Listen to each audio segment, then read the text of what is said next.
محمد ہمارے بڑی شان والے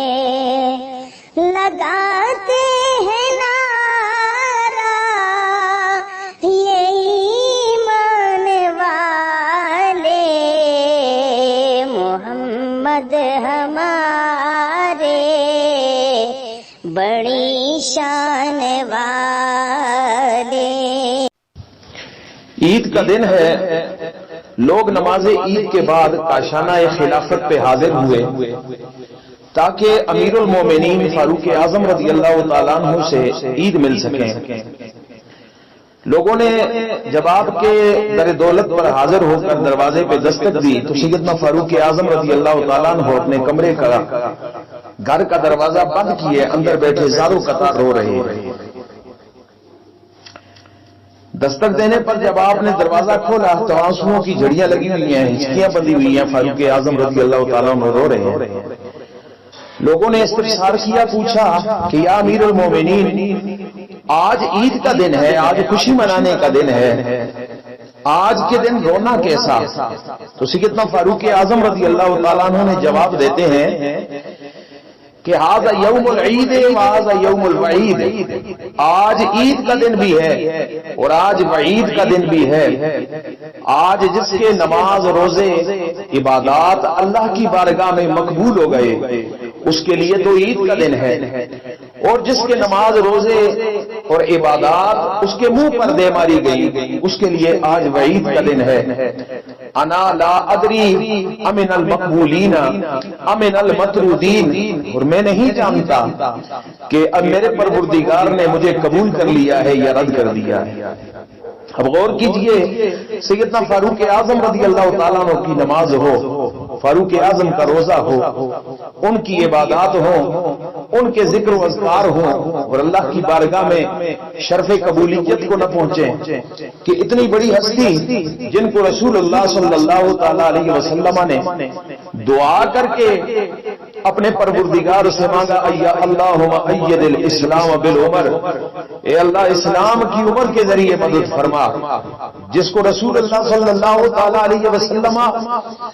دنیا کے اندر جنت کی بشارت دے دیں، جن کے متعلق یہ فرما دیں کہ مجھ پر نبوت کا سلسلہ ختم ہو چکا ہے، اگر نبوت ختم نہ ہوتی تو فاروق اعظم رضی اللہ تعالیٰ عنہ کو میرے بعد نبی بنایا جاتا۔ اتنے عظیم مرتبے اور مقام کے مالک اور خوف خدا بندی کا عالم یہ ہے کہ آپ زاروں قطار عید کے دن بھی رو رہے ہیں اللہ کے خوف سے اور خشیت سے، اور ڈرتے ہیں اپنے پروردگار سے کہ کہیں مجھے رد نہ کر دیا جائے، کہیں میں بارگاہ الہی سے ٹھکرا نہ دیا جاؤں۔ صاحبو، ہماری اوقات کیا ہے، ہمارے اعمال کیا ہیں، ہمارے ایمان کا معیار کیا ہے، ہمارے تقوی اور پرہیزگاری کی کیا حیثیت ہے، پھر بھی ہم اتراتے ہیں اور اپنے اعمال پر اور 4 سجدے کر لینے پر فخر کرتے ہیں، اور اب یہ سمجھتے ہیں کہ ہم جیسا دنیا میں کوئی انسان نہیں رہا۔ ہر وقت اللہ سے ڈرتے رہو، اپنے دل کے اندر خوف خدا پیدا کرو، اور ہمیشہ اس پروردگار کی پکڑ سے اور اس کی ناراضگی سے اور اس کے ٹھکرا دینے سے ڈرتے رہو، اور جو اس نے ہمیں ڈیل دے رکھی ہے نا، یہ نہ سمجھنا کہ وہ ہم سے بعض کچھ نہیں فرمائے گا، نہ جا اس کے تحمل پر کہ ہے بے ڈھب گرفت اس کی، ڈر اس کی دیر گیری سے کہ ہے سخت انتقام اس کا۔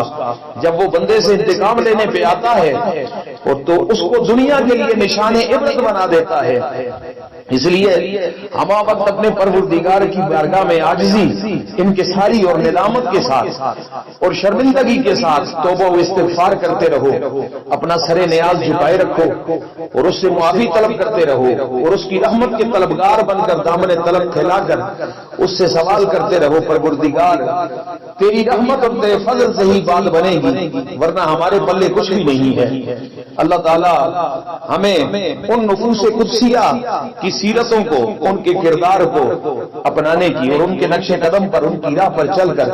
اپنی زندگیوں کو سنوارنے کی توفیق عطا فرمائے۔ وما علینا الا البلاغ المبین۔